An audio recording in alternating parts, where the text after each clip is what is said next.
શહેરના કલ્યાણનગર વિસ્તારમાં 2014માં ઘણા બધા મકાનો તોડી પાડવામાં આવ્યા હતા. ત્યારબાદ તેઓને આવાસમાં રહેવાની વ્યવસ્થા કરી આપવામાં આવી છે. લગભગ 317 જેટલા પરિવારજનોને મકાનો મળ્યા છે. 120 જેટલા પરિવારજનોને મકાનો હજી પણ નથી મળ્યા. તે લોકો એકત્ર થયા છે, એટલે કે ભેગા થયા છે અને માંગ કરી રહ્યા છે કે તેઓને મકાન મળે. રહેવાસીઓનું કહેવું છે કે 120 લોકોને મકાન ફાળવવાના બાકી છે. તાત્કાલિક મકાન આપવામાં આવે. મકાન મળ્યા છે તે દૂર આપવામાં આવ્યા છે. રોજિંદા અવરજવર અને રોજગારમાં મુશ્કેલી ઊભી થઈ રહી છે. દસ્તાવેજ માટેના તમામ ચાર્જ પણ ભર્યા હોવા છતાં દસ્તાવેજો પૂર્ણ ન થતા રહેવાસીઓમાં નારાજગી જોવા મળી છે. રહેવાસીઓએ માંગણી કરી છે કે મકાનોની બાકી પ્રક્રિયા ઝડપી પૂર્ણ થાય અને તમામ પાત્ર પરિવારોને વહેલી તકે મકાન ફાળવી અને ન્યાય આપવામાં આવે. અમે આ અમારી કલ્યાણનગર છે અને અમે અહીંયા 30 સાલથી રહેતા હતા.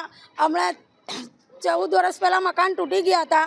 હમણાં સુધી એ લોકોએ અમુકને મકાન આપ્યા છે, અમુકને મકાન આપ્યા નથી. અમુક લોકો બચારા જ્યાં ત્યાં રહે છે એમને પણ મકાન આપી દો અને વધે તે બીજાને લોકોને આપો. અને અમે પૈસા ભરેલા છે 4,61,000. હજુ પણ અમને દસ્તાવેજ આપ્યા નથી. તો અમને દસ્તાવેજ પણ જોઈએ છે. એના દસ્તાવેજ સારું વારંવાર જઈએ છીએ. અમે ત્યાં રેલી લઈને જઈએ છીએ, આજે નહીં કાલે નહીં. ને ઉપરથી અહીંયા આવીને ધમકી આપી જાય છે કે તમારા મકાનોને સીલ લાગશે, તમે પૈસા ભરો. અમે 320 જણાએ મકાનના પૈસા ભરી દીધા છે. એમને તો દસ્તાવેજ આલતા નથી, તો બીજા ક્યાંથી અમને પૈસા ભરશે? એમને જ અમને દસ્તાવેજ આપો ને. અમે ગઈથી લોન લીધી છે. કોઈ સરકારી લોન એ લોકોએ આપી નથી. અમે ખાનગી લોન લીધી છે અને 14%, કોઈ 30%, કોઈ 12%, કોઈ 10%, કોઈ 8% લીધી છે. પૈસા કઈથી લાવીને કમાઈને લોકો લોન ભરે છે એ એમનું મન જાણે છે. પણ એમને તો શું છે, પૈસા લઈને બેસી ગયા છે પણ હજુ સુધી અમને દસ્તાવેજ આપતા નથી. એટલે અમારે દસ્તાવેજ જોઈએ છે. દસ્તાવેજ નહીં આપે તો અમે રેલી લઈને ત્યાં જઈશું. મારું નામ નજમા બાનુ શેખ. સમસ્યામાં એવું છે કે 2014માં વડોદરા મહાનગરપાલિકા દ્વારા કલ્યાણનગર તોડી પાડવામાં આવ્યું હતું અને તે પછી અન્ય સ્થળોએ અલગ અલગ જગ્યાએ એમને મનગણત એમના હિસાબે ડ્રો કરી નાખ્યા હતા. અને માણેજામાં અમુક લોકોના ડ્રો કર્યા હતા અને અમુક લોકોએ કોઈએ કબજાપાતી લીધી હતી, કોઈ નથી લીધી. અને એ મકાનો પણ અન્ય લોકોને એ લોકોએ આપી દીધેલા છે. તો જે વંચિત લાભાર્થીઓ છે, સૌથી પહેલાં એમની કલ્યાણનગરના જે છે એમને મકાન તમે આપો. એના પછી જે મકાનો રહી જાય તમે કોઈને પણ આપો, એમાં અમારો કોઈ વિરોધ નથી. બીજી વાત, 4,11,000 રૂપિયામાં અમારે દસ્તાવેજનો બાંહેધરી આપી હતી કે જે લાભાર્થી 4,11,000 ભરી દેશે એને તાત્કાલિક અમે દસ્તાવેજ કરી આપીશું. આજે પૈસા ભર્યા અમને આશરે 5 થી 7 વર્ષ થઈ ગયા પણ આ સુધી અમને દસ્તાવેજ આપવામાં આવતા નથી. અમે જ્યારે રજૂઆત કરવા જઈએ છીએ અમને કે તમારી ફાઇલ ઉપર ગઈ છે, દસ્તાવેજ તમારા થઈ જશે, દસ્તાવેજ તમારા થઈ જશે. અમને 15 વર્ષનું લીઝ એગ્રીમેન્ટ આપ્યું છે અને 4,11,000 લઈ લીધા છે. 15 વર્ષ પછી પણ અમને એવું કહે કે ભાઈ ચાલો લીઝ પૂરી થઈ ગઈ, બહાર નીકળી જાઓ. તો અમારે ક્યાં જવાનું? રોડ પર તો પહેલાં જ અમારું કલ્યાણનગર તોડીને અમને પહેલાં રોડ ઉપર નાખી દીધા હતા અને હવે અમને દસ્તાવેજ નહીં આપે અને 15 વર્ષ પછી પાછા રોડ પર પણ નાખી દેશે તો અમારે કોના ઘરે જઈને રહેવાનું? અમારી માંગ એક જ છે કે કલ્યાણનગરના જે લાભાર્થીઓ મકાનોથી વંચિત છે, સૌપ્રથમ એમને તમે આગળ જે લોકો રહી ગયા છે એમને મકાન આપો, એમને મકાનોની ફાળવણી કરો. એ પછી મકાન વડોદરા મહાનગરપાલિકાના વધે તમે કોઈને પણ આપો, અન્ય સ્થળોના કોઈ પણ લાભાર્થીઓને આપો, અમને એમાં કોઈ વાંધો નથી. તે સાથે સાથે જે લાભાર્થીઓના 4,11,000 ભરાઈ ગયા છે એમને વહેલી તકે તમે દસ્તાવેજ આપી દો, જેથી એ લોકો સરકારી લોન લે. એમના જવેરાતો ગીરવે મૂક્યા છે, કંઈ વ્યાજથી રૂપિયા લીધા છે, એ લોકો લોન લઈને એ વસ્તુ છોડાવી લે. એસ નબી પઠાણ. आप बड़ा लोग सब लोग ये इकट्ठे हुए हैं, इसके लिए इकट्ठे हुए हैं साहब कि हर महीने एक ना एक प्रॉब्लम लाके खड़ी कर देते हैं. अभी थोड़ा दिन पहले मकानों में यहाँ पे ये लोगों ने सील मारा. ठीक है भाई, जो मकान खाली पड़े उसमें तुमने सील मार दिया, उसका वादा नहीं है. लेकिन जो लोगों का पैसा भर गया उनका तुम ड्रो करो पहले तो.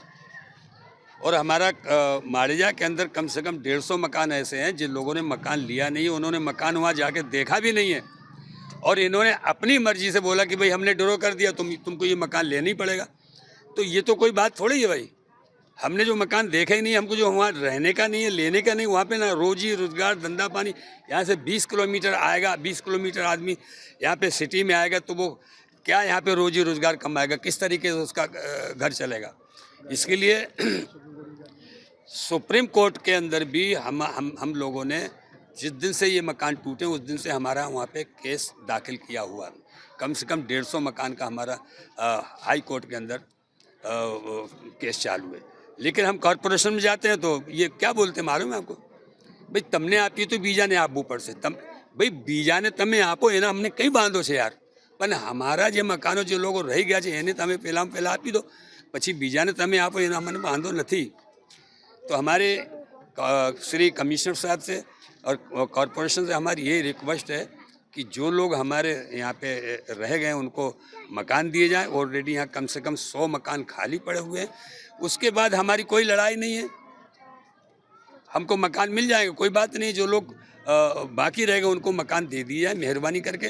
और दूसरा सवाल हमारा ये है साहब, कम से कम 4 साल से हम लोगों के पैसे भरे हुए हैं यहाँ पे, 4,11,000 पैसे भरने के थे, सिर्फ 2,65,000 उस टाइम पे। लेकिन फिर यहाँ पे मीटिंग ऐसी हुई कि भाई यहाँ पे बिल्डर बदला गया है, थोड़ा खर्चा ज़्यादा हो गया है, इसके लिए थोड़ा पैसा तुमको ज़्यादा भरना पड़ेगा। उन्होंने ठीक है भाई, गरीब आदमी है, थोड़ा ज़्यादा कमाएंगे और भर देंगे, क्या करा जाए, थोड़ा कम खर्चा करेंगे। तो हम लोगों ने 4,11,000 रुपया यहाँ पे ऑलरेडी भर दिया है। 317 आदमी का पैसा भरा हुआ है। 4 साल से हमको धक्का खिलाते हैं, बोले आज नहीं कल प्रोसीजर में फलाना ढिमका, अभी दस्तावेज नहीं मिलेगा। दस्तावेज हम सिर्फ इसलिए मांग नहीं कर रहे हैं साहब, हमको कॉरपोरेशन ने इसमें लोन नहीं दिया है। हम लोगों ने अपनी प्राइवेट लोनें करा के और 4,11,000 हमने यहाँ भर दिया। अगर दस्तावेज हमको मिल जावे तो हम जो प्राइवेट लोन अपनी कैंसिल करा के सरकारी लोन ले सकता है आदमी, तो उसमें हमको गरीबों को थोड़ा फ़ायदा हो सकता है। मेहरबानी करके हमको जो है हमारे को दस्तावेज मिलना चाहिए, और बाकी जो लोग रह गए हैं उनको यहाँ कल्याण नगर के अंदर ये मकान देवे, यही हमारी मांग है। मकान आरिफ पठान।